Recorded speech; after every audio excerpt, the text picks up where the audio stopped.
Welcome back to the Morning Show here on the Rise News. I'm Adesola Omoruwan. I'm Rufai Hussein. Good to see you, Adesola. And hi, I'm Sheto Atigari. Good morning.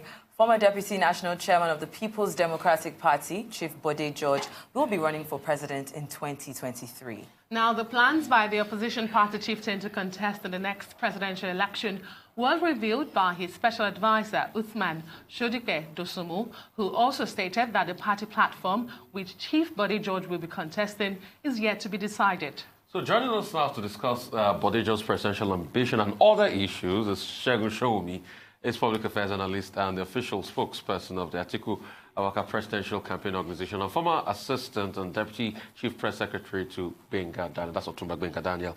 Let's go straight to it this morning. Happy New Year, guys. Happy New Year. It's just seeing you, tete-a-tete here in the studio. Let's go straight to it. We'll start with that alongside other issues this morning. But the rallying cry was out over the weekend. Bode George says, I'm going to come into the race. A lot of people are saying it's in reaction to the fact that the party supremacy of the PDP slipped away from him when he vied to become the chairman. A lot of people say there are other reactions. There's the Mr. Salvador's issue too. I did speak to Mr. Salvador. He was out of the country. He should join us about next week or a week after next to talk about these issues too. Why is Bode George doing this? And does he stand a chance? Well, thank you. I think the person that will answer the why is Bode George doing it is Bode George himself or those that are closely related to his efforts. But what I would want to say clearly is that our position, especially from Atiku Abubakar, is that right about now, it's too early. Every political party, be it the PDP and the APC and all the other ones that are in the country, must right now begin to think about how to strengthen their party structures to ensure that the parties are repositioned, probably do a review of their last effort, rejig the message and the manifesto, align itself with the realities of the fact that Nigeria, as a matter of fact, 2020 is a very significant year. It's the beginning of a new decade. And if you will recall, most of the times in this country, 2020 was like a date that was supposed to produce almost everything. Vision 2020, 2020 and 20. By 2020, there'll be light and all. So we believe that at about now, any sober Nigerian in leadership at that must be more concerned to see, let's evaluate how the country has done. And since we're practicing democracy, the parties provide a platform for us to unify the country, since both parties can now, or all parties can now be pan-Nigeria. And then we can then begin to look at how best. So as far as we're concerned, if he wants to run for presidency, good luck to him. We wish him well. He should do all this consultation. When it's time for politics, we will play politics. On our side, as Atiku Abubakar, we're holding very true to what we believe. We believe that it's time to review, look at the parties, see how we can strengthen democracy, the organs of the party, re-stabilize the party, reposition the party, and at the right time we'll take a decision. Why you're unable to speak for Chief Bode George, let me also ask you something he said or credited to him. He says the party has failed to play its role as an opposition since 2015. Basically reiterating what the ruling APC had just said a couple of months down the line, last quarter of last year, when it says the PDP had become rudderless.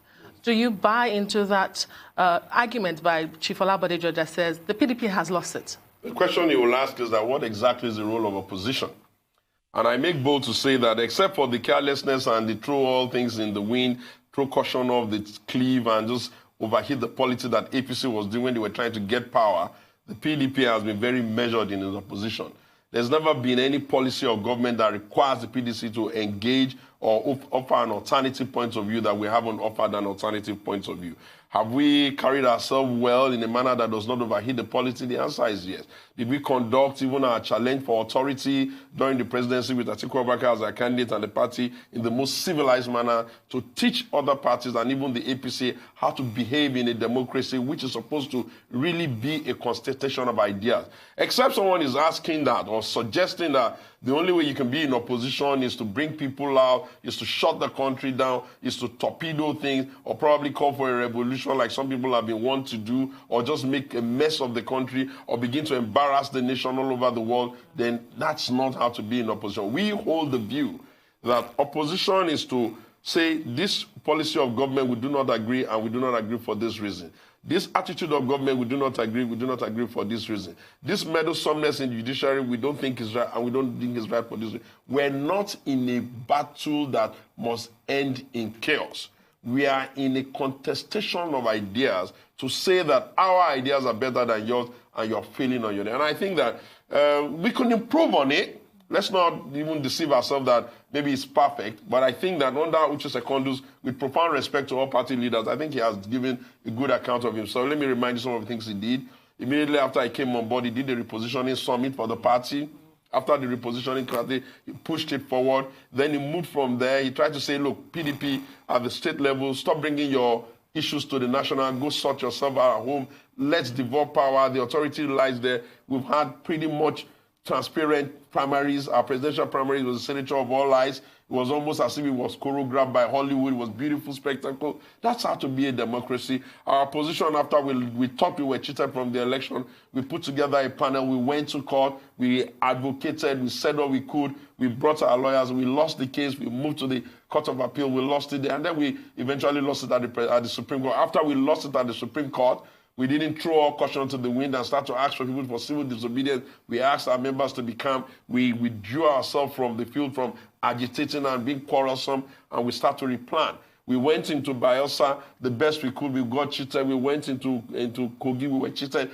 Do you expect us to now allow force to meet force so that everything will now become like a very ugly spectacle? That's not correct. I think the PDP, with profound respect between ourselves and our followers on social media and some of our leaders, their attitude and their conduct, all they have been mindful of is what is in the best interest of Nigeria, absolutely. Don't forget that if you look at all our neighbors, you can see how popular uprising has torpedoed their country. And when you go back to after the torpedo, you realize that they are just dealing with chaos. Look at Iraq, look at some of this location, look at even some of the countries that did the Arab Spring. So sometimes, because people have an opportunity every 4 years to come and choose their leaders, democratic organizations and political parties must be more civil in their engagement. They must be more engaging and appealing to the people, but not really to say, oh, pull him down, destroy the government, do a riot, come and do. No. That's not how to play democracy. It's the evolution that probably has now become a bit too sophisticated for the aged. And maybe that's why people that are a little bit elderly are used to their Ali must go ways of doing things, and they insist that that's the only way to do things. You have spoken about, restructuring and going back to the drawing board as a party. And Chief Bode George has come out and said that his primary concern or the focus of his campaign is uniting the country. That's looking at religious and tribal differences as well as economic prosperity. Do you buy into this vision for his campaign, or do you think that we should be focusing on something else come 2023? The person who has been adjudged the winner of the last election is President Muhammadu Buhari. It's not even done 1 year. The issues that they want to bring to the table were some of the issues that we brought underneath the Atiku campaign. We campaigned on restructuring, on joining the people, on making Nigeria more united, on peace and unity, on the economy and all of that. And if we didn't get the result we wanted, it didn't mean that our message was not ideal. It was ideal. We feel that the processes of our election requires a bit of improvement. And therefore, we hold the view that it would be premature and not right for us not to allow the man that has been called the president by our laws to walk a bit.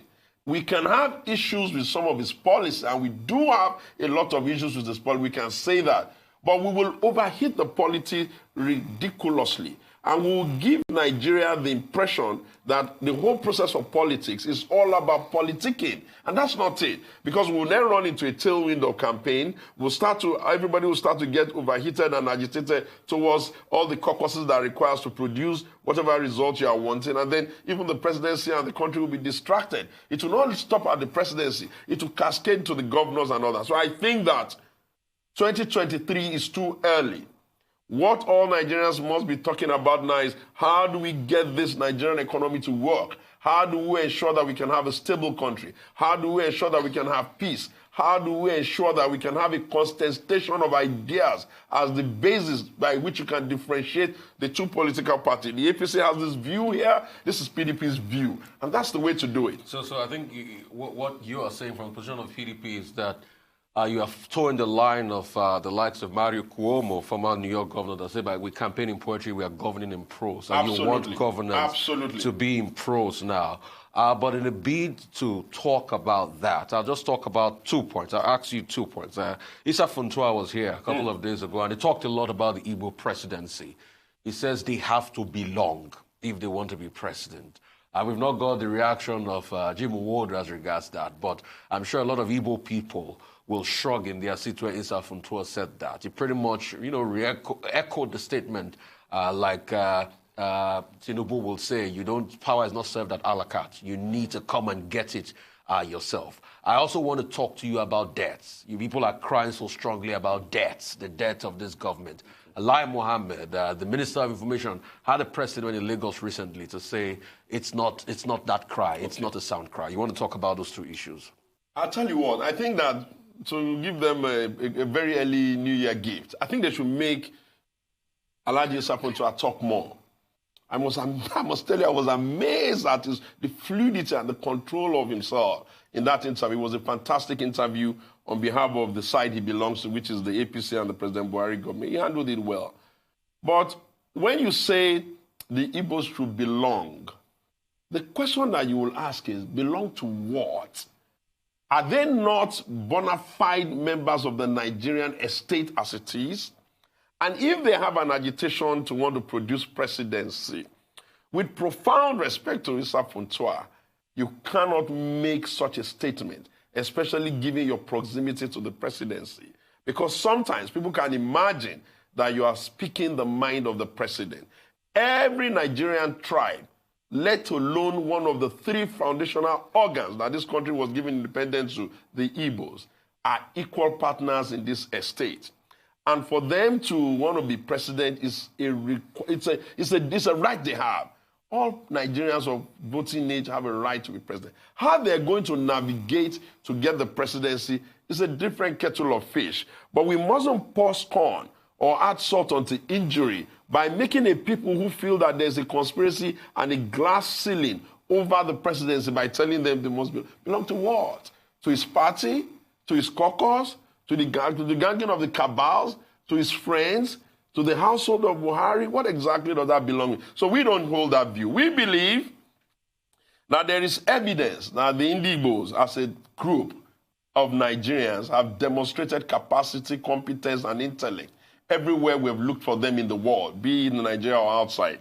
And that therefore, if they really want to be president, they should come out with ideas and programs that people can buy into. They should allay people's fear around the issues of maybe they will want to be a bit like, settling scores and doing all of that, and get Nigerians to begin to relax. After all, we're one country. We love eating their food. We live with ourselves, and we have a few good people around them. So they will play politics when it is time for politics, but they cannot have a victim mentality if they want all Nigerians to speak. But I do not agree with Safuntua on that, in spite of the good comments I made about his interview. On the debts, you see, the Nigerian government of the APC, they're a funny lot.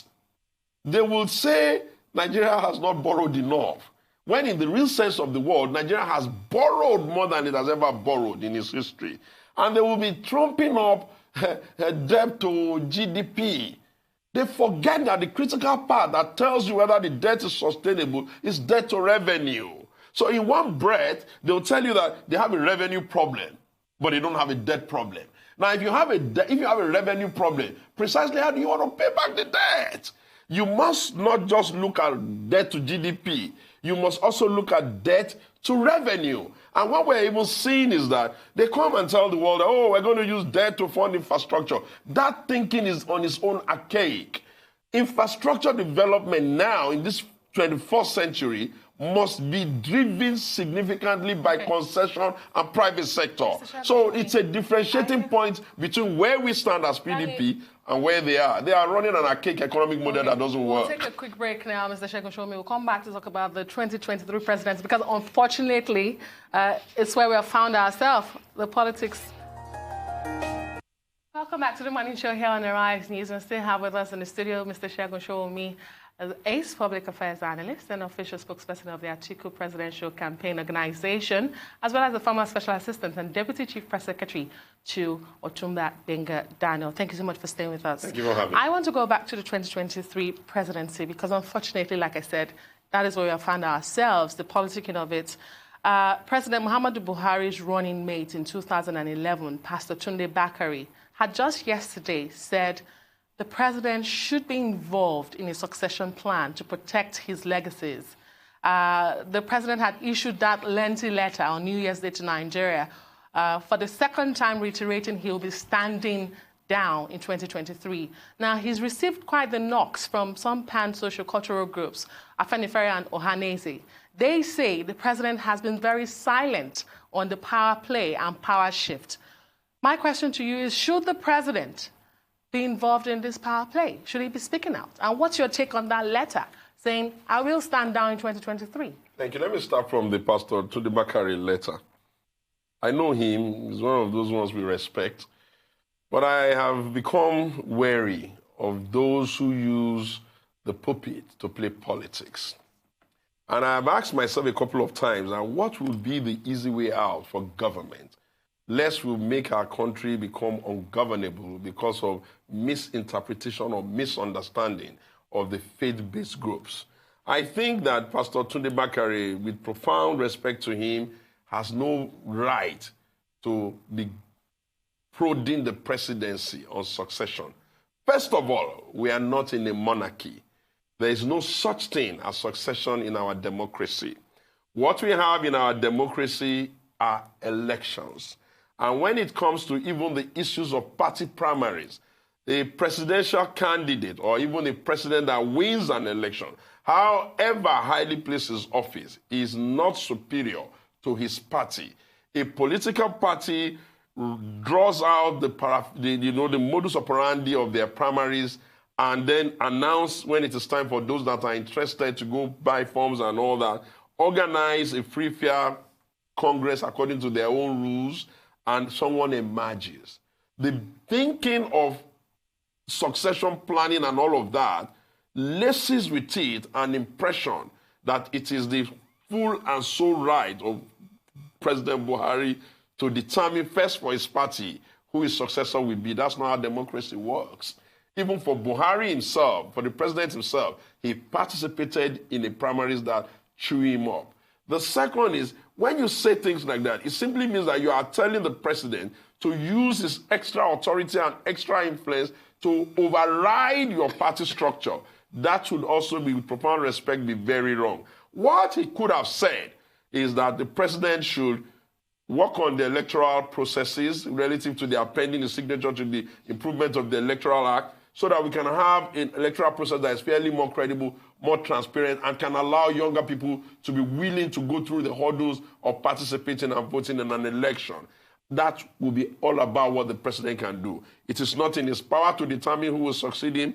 It is not in his power to determine who his party will give his ticket to. It is not in his power to build succession. If there be anything he wants to do, let him try and make success of the assignment that he has been given by Nigeria that we believe he's struggling under it. And therefore, I say that the only reason why we'll have to let Pastor Bakari go off lightly is because of a principle in the church that you call the doctrine of just men made perfect. The doctrine of just men made perfect has an idea that the Holy Spirit that works with them according to the canonized laws is right, but sometimes their flesh can be weak. And I think that it is in one of those maybe sleep that he has now delved too deeply into things that do not... You call this a Freudian sleep? Or it's a sleep. Or his strong perception. A lot of people are saying he's saying this because of the role of some people that the First Lady has constantly talked about and thrown more light on. I think that if I said this, or if one of the party men said that, or if one of the Nigerians who don't have the big platform of the church said that, we can allow him his gyrations. But when you stand on the podium of the Christ and you make pronouncement, there is a thin line between finding out which of those words you're saying are yours and which of those ones are inspired by higher opportunities to see, to hear, and to experience that comes from above. Therefore, in a secular society, men of God must stay away from politics because at the end of the day, it does not always augur well. And he used the example of Lee Kuan Yew, Singapore, and maybe Deng Xiaoping in China. Are those democracies in the sense of the word of the democracy that Nigeria is practicing?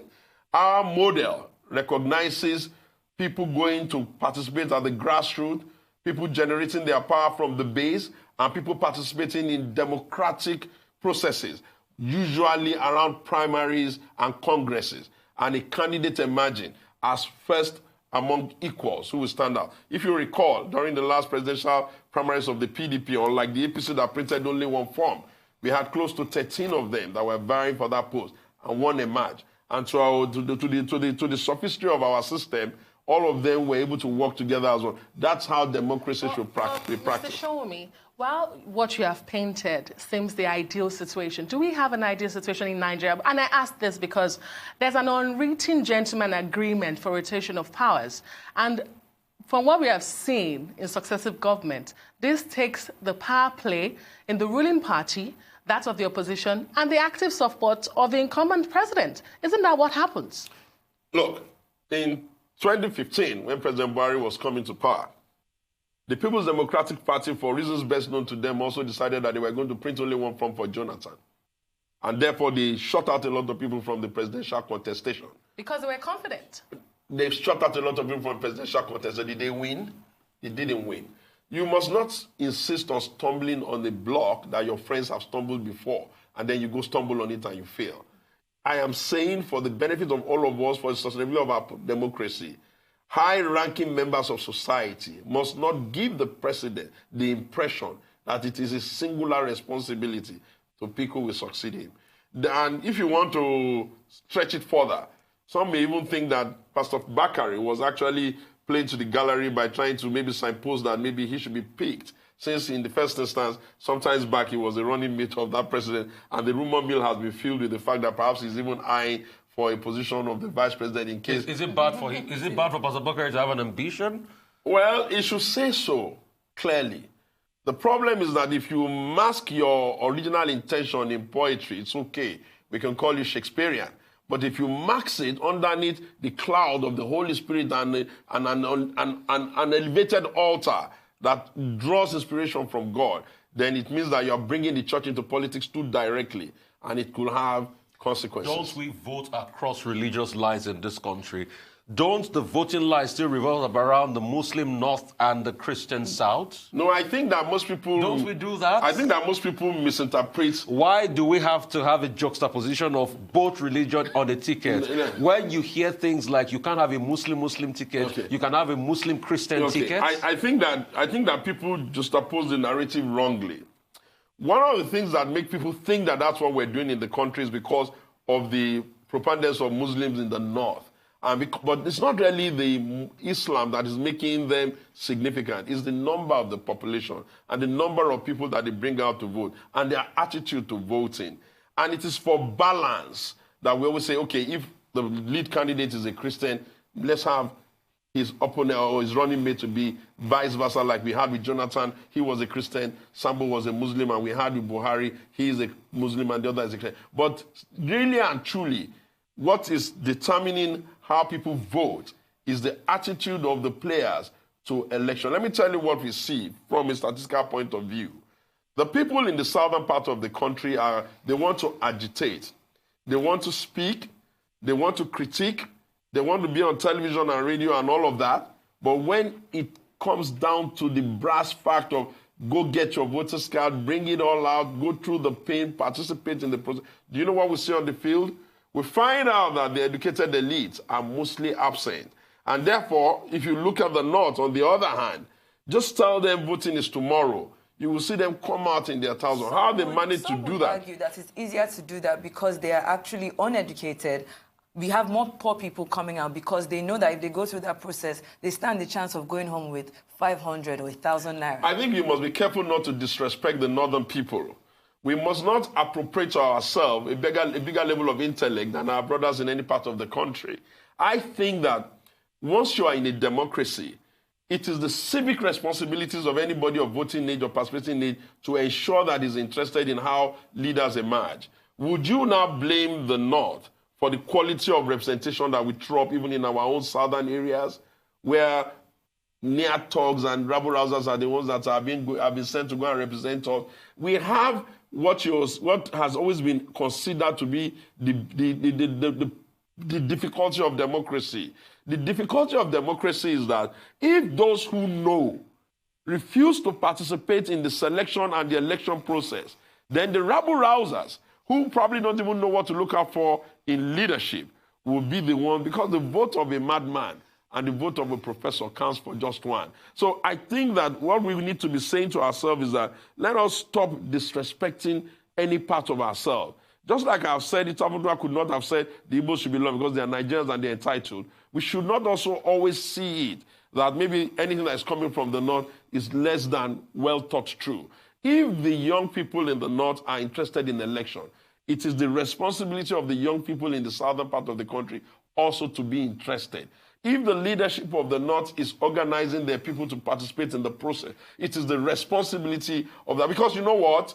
The last population figures that we had when Obasanjo was president shows that the country is almost 49-51. It's almost evenly divided. And by the time you go to the North Central, where you have a large chunk of other people that are not exactly ethnic Hausa Fulani, you can almost see where the tilt is. But our issue has always been indolence. We talk about the problem, but we're not ready to act on the solution. I want you to actually answer Adesuwe's question when we come back. Going back to the letter, people would say that it was uninspiring. Some people would say that the president's letter. Yeah, the president's letter. I'll come to that. I have quite a lot to say on that. We're going to go on a quick break now. When we come back, we'll continue this conversation.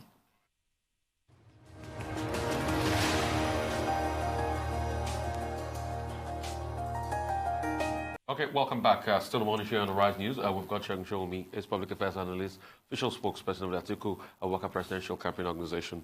We talked about the letter, the president's letter. I want you to scrutinize that letter. Tell us your pros, your cons. This is a good letter. I think it was a necessary letter. And I think, well, unlike how he has behaved in the past, where he saw no evil, spoke no thing, only when he wanted to say things that were not, celebratory. I think I'll give him like a bit of a pass mark, at least for understanding that Nigeria is entering a new decade. In terms of the content of the letter, I've always believed, and I still hold very strongly, that the APC government of President Muhammadu Buhari is the biggest showmanship that Nigeria has ever seen in governance. What do you mean? The biggest showmanship in the sense that they like to bandy hope. And in bandying this hope, they keep regurgitating the same kind of, we will make this, we will do this, and they never tell us the how. You see, the devil is in the detail. If you say you're going to do this kilometer or that kilometer, 1 million, that, the ones you told us you were going to do, the one you told Nigerians you were going to do in 2015, how many of them have you achieved? But you say the test has started on Lagos-Ibadan. You see, rail track. Look. There is a cost-benefit analysis to everything you do. Those who ran Argentina into a crisis, and those who ran Venezuela into a meltdown, and all of those financial crises, those who ran Greece into a crisis, actually did think that they were building.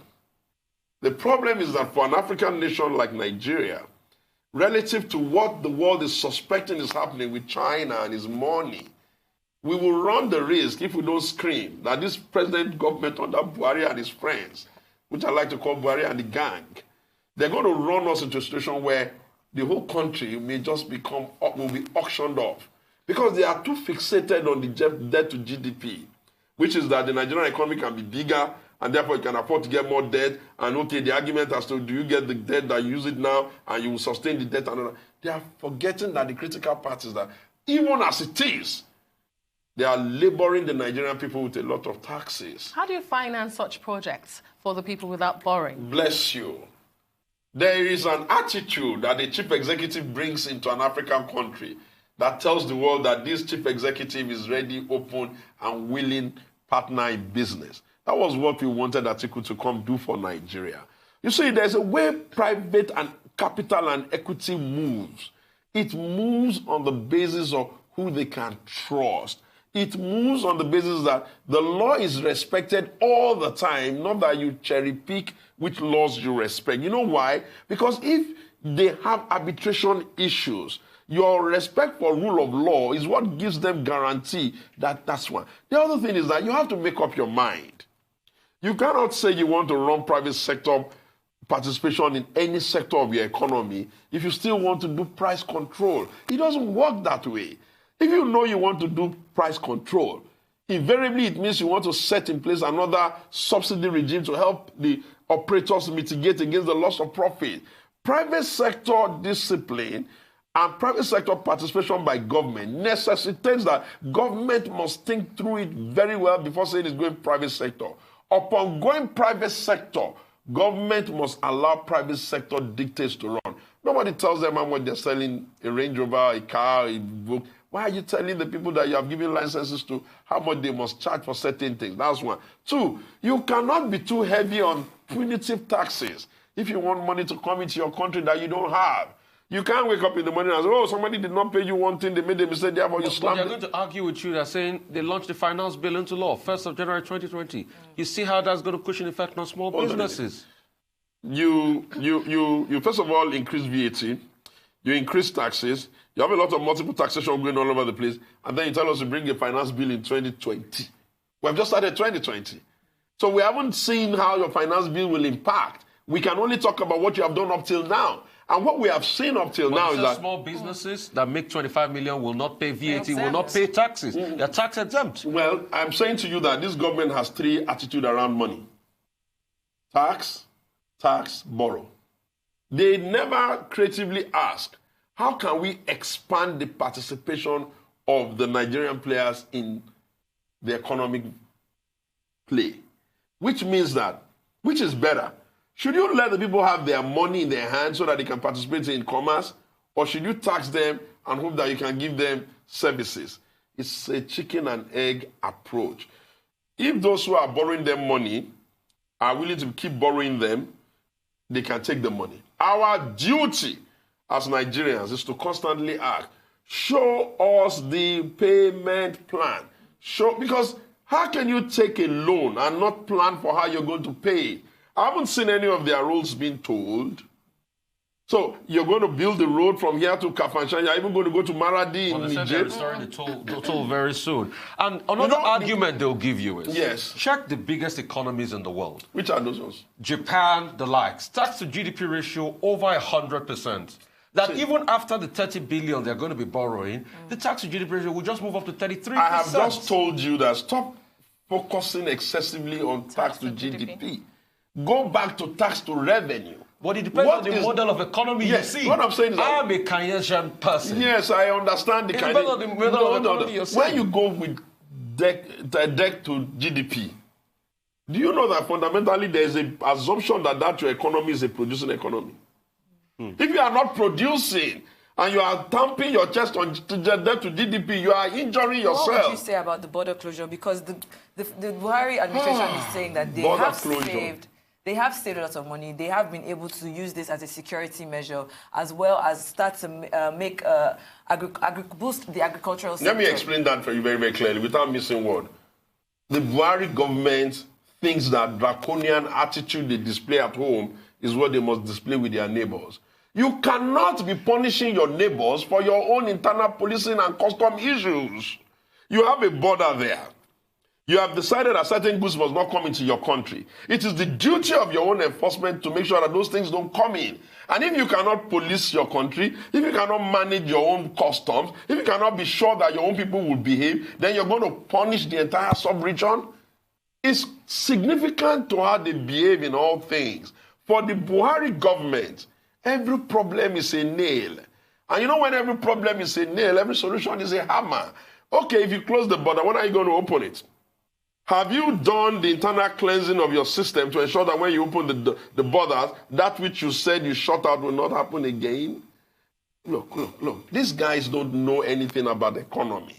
It is our own forte. That's where we have expertise as PDP. Is your principal going to run in 2023? Let me just tell you why it is our expert in PDP on the economy. We picked a small economy with double digits in a very short time. We rebased it and made it the biggest economy, bigger than South Africa. These were gains we did. And if Atiku decides, he hasn't told me. Is he going to run in 2023?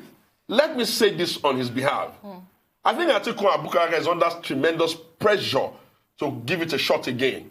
But I think he has said that, look, the most important thing right now is for us to make sure that the party is even reformed and strong enough to carry the responsibility. If he so desires, I can guarantee you that the solutions that Nigeria is looking for, still resides in his bed. Well, every Nigerian politician is under pressure to run again in elections. That for sure we know. Thank you so much, Mr. Segun Showunmi, for coming on the show this morning. Thank you for having me. Thank you so much.